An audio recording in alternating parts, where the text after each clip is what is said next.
Hello students, let's understand this question.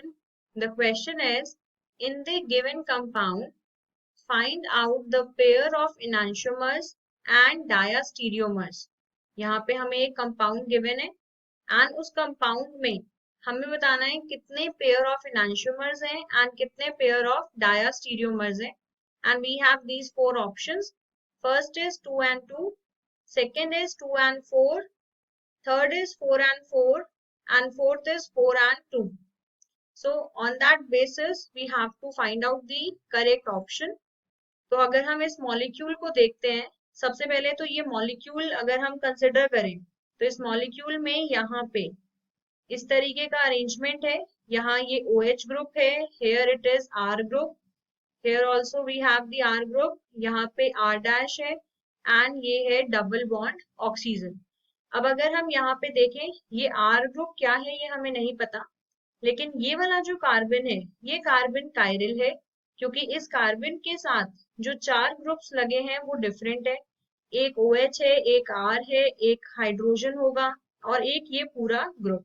So this carbon is chiral. ऐसे ही अगर हम देखें, ये सेंटर वाला जो कार्बन है दिस इज ऑल्सो कायरल, क्योंकि इसके साथ जो 4 ग्रुप्स लगे हैं वो भी डिफरेंट है. R डैश R ग्रुप्स हमें पता नहीं है. C डबल बॉन्ड O यानी ये वाला जो ग्रुप है ये कार्बन कायरल नहीं है. सो दैट मीन्स इस पूरे मॉलिक्यूल में we have 2 chiral carbon. We have 2 chiral centre, यानी अगर हम यहाँ पे नेम करते हैं, let's suppose chiral centre 1 and chiral centre 2, तो उन पे कॉन्फ़िगरेशंस क्या हो सकती हैं? तो कायरल सेंटर 1 पे कॉन्फ़िगरेशन R हो सकती है, कायरल सेंटर 2 पे भी कॉन्फ़िगरेशन R हो सकती है. नेक्स्ट पॉसिबिलिटी है दोनों पे कॉन्फ़िगरेशन S हो सकती है. नेक्स्ट कॉन्फ़िगरेशन पॉसिबल है एक पे R हो, यानी फर्स्ट कायरल कार्बन पे R हो, सेकंड पे S हो, या फिर फर्स्ट पे S हो एंड सेकंड पे कॉन्फ़िगरेशन R हो. So this is the possibility. अब अगर हम यहाँ पे देखते हैं, ये जो फर्स्ट पॉसिबिलिटी है, यानी अगर हम यहाँ पे देखें 1 2 3 एंड 4, ये हमने लेबल कर दिया, ये 4 पॉसिबिलिटीज हैं. तो अगर हम फर्स्ट पॉसिबिलिटी देखें जहां दोनों ही कायरल कार्बन पे कॉन्फ़िगरेशन आर आर है, एंड सेकंड पॉसिबिलिटी देखें जिसमें दोनों पे कॉन्फ़िगरेशन एस एस है, सो ये पेयर बन जाएगा इनैंशियोमेरिक पेयर, यानी दिस इज वन इनैंशियोमेरिक पेयर, क्योंकि दोनों ही ऑप्टिकली एक्टिव सेंटर जो हैं या कायरल सेंटर्स जो हैं उन पे कॉन्फ़िगरेशन इन्वर्ट हो गई है. ऐसे ही अगर हम यहाँ पे 3 एंड 4 पॉसिबिलिटी देखें, जिसमें फर्स्ट कार्बन पे R कॉन्फ़िगरेशन है एंड सेकंड पे S, एंड नेक्स्ट केस में फर्स्ट वाले पे S एंड सेकंड पे R, तो ये सेकंड इनैंशियोमेरिक पेयर बन जाएगा. यानी इस मॉलिक्यूल के अंदर इनैंशियोमेरिक पेयर्स कितने हो सकते हैं? 2. Total of 2 enantiomeric pair. तो अगर 2 इनैंशियोमेरिक पेयर यहाँ पे बन रहे हैं, तो अब हमें देखने हैं कि डायास्टीरियोमेरिक पेयर्स कितने बन रहे हैं. डायास्टीरियोमर हम इस तरीके से बोलेंगे, जैसे यहाँ पे अगर 2 कायरल सेंटर है, दोनों ही कायरल सेंटर पे कॉन्फ़िगरेशन अगर चेंज हो जाती है तो हम उसे इनैंशियोमर बोलते हैं. अगर किसी एक पे चेंज हो जाए और एक पे सेम रहे तो हम उसे बोलेंगे डायास्टीरियोमर. तो अगर हम यहाँ पे देखें 1 एंड 3 जो पेयर है, यानी 1 जिसमें दोनों आर आर है एंड 3 जिसमें एक आर है और एक एस है, सो 1 एंड 3. एंड ऐसे ही अगर हम देखें 1 एंड 4 जिसमें फर्स्ट वाले पे चेंज हो गया कॉन्फ़िगरेशन एंड सेकेंड वाले पे सेम रहा, सो 1 एंड 3 1 एंड 4. ऐसे ही if we see 2 and 3 and 2 and 4, ये ऐसे पेयर्स हैं जिनमें एक कायरल कार्बन पे कॉन्फ़िगरेशन सेम है और एक पे बदल गई है. तो ये कुछ ऐसे पेयर्स हैं जो होंगे डायास्टीरियोमेरिक, यानी these are डायास्टीरियोमेरिक. तो अगर हम देखें इनैंशियोमेरिक पेयर्स 2 हैं एंड डायास्टीरियोमेरिक पेयर्स कितने हैं? 4. ऑप्शन के अकॉर्डिंग अगर हम कंपेयर कर रहे हैं, हमें पहले बताने थे इनैंशियोमेरिक पेयर्स, सो दैट इज 2. फिर diastereomeric pairs यानी 4. So that is given in the B option. So we can say that the correct option is B option. The molecule that exist as mesostructures, and we have these three molecules K, L and M. इनमें हमें बताना है कि ऐसा कौन सा molecule है जो मीजो फॉर्म में एग्जिस्ट कर सकता है. And we have these four options. First is only M, second is both K and L, third is only L, and fourth is only K. जिसमें से हमें ये बताना है कि इनमें से कौन सा मॉलिक्यूल मीजो फॉर्म में एग्जिस्ट कर सकता है. तो अगर हम यहाँ पे देखें, सबसे पहले तो हम ये समझते हैं कि हम मीजो फॉर्म बोलते किसको है. The molecule having chiral center but no net optical rotation due to internal compensation. यानी अगर किसी मॉलिक्यूल में इंटरनल कंपनसेशन हो जाए और उसका नेट ऑप्टिकल रोटेशन 0 हो, उस मॉलिक्यूल को हम बोलते हैं कि वो मीजो कंपाउंड है या वो अपनी मीजो फॉर्म में है. उसके अंदर कायरल कार्बन होते हुए भी वो ऑप्टिकल रोटेशन शो नहीं कर पाएगा बिकॉज ऑफ इंटरनल कंपनसेशन. तो हम इसको फाइंड आउट कैसे करेंगे. If the molecule has plane of symmetry, then it will be the meso compound. यानी अगर मॉलिक्यूल के अंदर प्लेन ऑफ सिमेट्री है तो वो मीजो कंपाउंड हो सकता है. तो जो हमें ऑप्शन में यहाँ कंपाउंड्स दिए थे, हम उनमें plane of symmetry figure out करेंगे. अगर हमें प्लेन ऑफ सिमेट्री मिल जाता है, दैट मीन्स वो ऑप्टिकली इनएक्टिव हो जाएगा. तो हम सबसे पहले मॉलिक्यूल्स को देखते हैं. तो ये मॉलिक्यूल्स हमें गिवन थे के, एल एंड एम. इसमें अगर हम देखें सबसे पहले के स्ट्रक्चर को, तो हमें इसमें प्लेन ऑफ सिमेट्री देखनी है. तो अगर हम ये प्लेन कंसिडर करते हैं जो मैंने यहाँ पे डॉटेड लाइन से बनाया है, तो ये प्लेन सिमेट्रिकल है क्योंकि इस प्लेन के पास होने से ये जो मॉलिक्यूल है ये दो आइडेंटिकल हाफ में डिवाइड हुआ है which are mirror images of each other. अगर ये मिथाइल ग्रुप इधर अबव द प्लेन है तो इधर वाला मिथाइल ग्रुप भी अबव द प्लेन है. तो ये सिमेट्रिकल अरेंजमेंट आ रहा है, आइडेंटिकल हाफ भी है एंड मिरर इमेज भी है, यानी इसमें प्लेन ऑफ सिमेट्री प्रेजेंट है. तो के ऑप्शन में पीओएस इज प्रेजेंट. इसका मतलब ये मीजो हो सकता है, बिल्कुल है भी ये. नेक्स्ट अगर हम देखें हमारे पास एल जो है, इसमें कोई प्लेन ऑफ सिमेट्री है या नहीं. इसमें भी अगर हम ये प्लेन पास करते हैं तो ये प्लेन ऑफ सिमेट्री है क्योंकि ये आइडेंटिकल हाफ में डिवाइड करेगा एंड मिरर इमेज भी बन जाएगा. So this plane is plane of symmetry यानी पॉसिबल है. तो ये भी क्या है, मीजो. अगर हम एम फॉर्म की बात करते हैं तो एम फॉर्म में ये जो प्लेन अगर हम देखें, ये पास करने से आइडेंटिकल हाफ में तो डिवाइड हो जाएगा लेकिन मिरर इमेज नहीं आएगा क्योंकि ये मिथाइल अबव द प्लेन है तो ये मिथाइल बिलो द प्लेन है. तो अगर ये ग्रुप ऊपर है और ये ग्रुप नीचे है तो ये मिरर इमेज नहीं बनेंगे, यानी इस मॉलिक्यूल के अंदर प्लेन ऑफ सिमेट्री पॉसिबल नहीं है, यानी ये कंपाउंड मीजो नहीं है. तो हमें बताना था कौन सा मीजो कंपाउंड है. सो अगर हम ऑप्शन के अकॉर्डिंग देखें, सो ऑप्शंस में हमें गिवन है यहाँ पे both K and L in the B option क्योंकि दोनों ही मीजो हैं. So we can say that the correct option is B option. Among the following a pair of resolvable configurational enantiomers is given by, and we have these four options.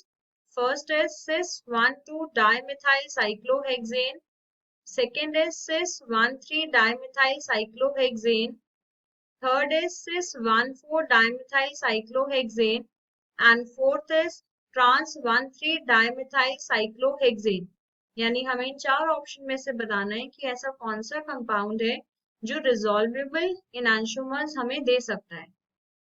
And molecules में से हमें बताना है कि कौन सा ऐसा option है जो इनैंशियोमर बन सकता है या जो इनैंशियोमर होगा। तो सबसे पहले हम इनके स्ट्रक्चर्स ड्रॉ करेंगे।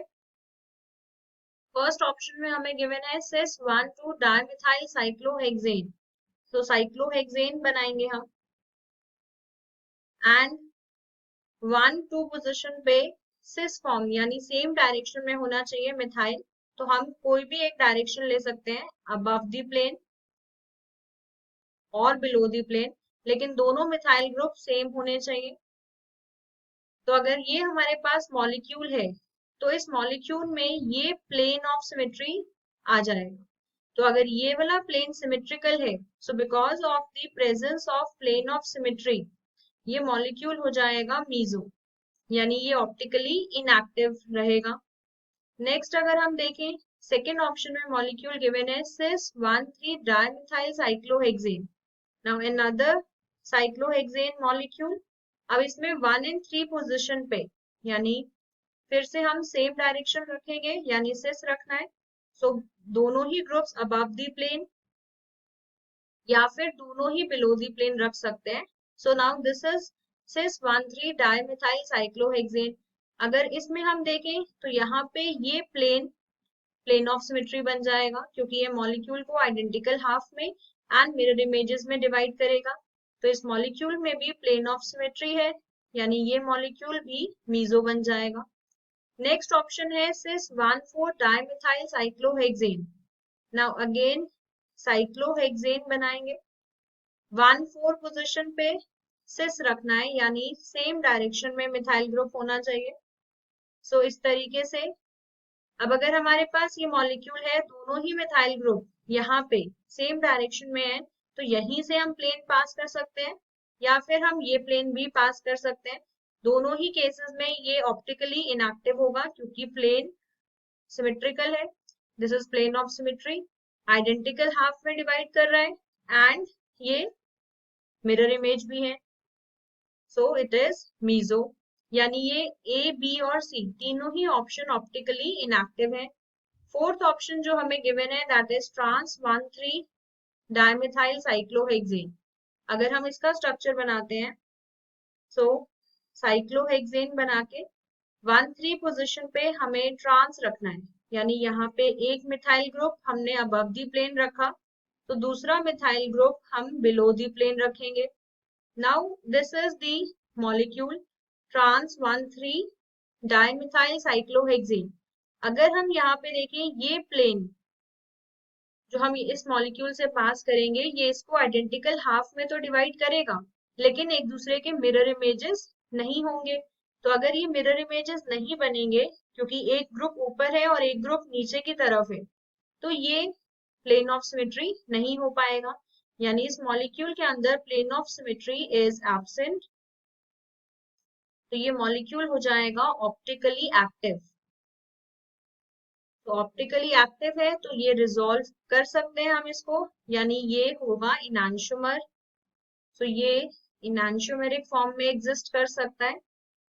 तो हम ऑप्शंस के अकॉर्डिंग देखें so that is given in the D option, so we can say that the correct option is D option. Which two of the following compounds are identical? And we have these four options. यहाँ पे चार compounds हमें बना के दिए and हमें इनमें से ही पेयर फाइंड आउट करना है जो आइडेंटिकल है and for that we have these four options. First is 1 and 2, second is 2 and 4, third is 3 and 4 and fourth is 1 and 3, जिसमें से हमें आइडेंटिकल मॉलिक्यूल फाइंड आउट करना है। तो अगर हम यहाँ पे इन ऑप्शंस को देखते हैं हमें यहाँ पे जो पेयर गिवन है सबसे पहले ऑप्शन में that is 1 and 2, so 1 and 2 में अगर हम देखें तो यहाँ पे फर्स्ट मॉलिक्यूल के अंदर जो दो OH ग्रुप है वो अबव द प्लेन है एंड एक OH group below the plane है एंड इनकी जो पोजीशन है वो with respect to this oxygen 1 2 3 position पे है एंड जो सेकंड है उसमें with respect to this oxygen जो पोजीशन है वो 2, 3 और 4 है विद रिस्पेक्ट टू दिस। यहाँ पे ये 1, 2, 3 हो गया। अगर हम यहाँ से देखें और यहाँ पे ये 2, 3, 4 हुआ, यानी ये दोनों आइडेंटिकल नहीं है। ऐसे ही अगर हम सेकंड ऑप्शन में देखते हैं, सेकंड ऑप्शन में हमें पेयर गिवन है 2 एंड 4। सो 2 एंड 4 में जो विद रिस्पेक्ट टू ऑक्सीजन है वो पोजीशन सेम है OH ग्रुप्स की। यहाँ पे जिस पोजीशन पे OH है यहाँ पे भी उसी पोजीशन में OH ग्रुप प्रेजेंट है। एंड अगर हम इसमें सेकेंड मॉलिक्यूल का स्ट्रक्चर देखते हैं, तो ये स्ट्रक्चर है सेकेंड मॉलिक्यूल का जिसमें विद रिस्पेक्ट टू ऑक्सीजन ये OH ग्रुप की ये पोजीशन है।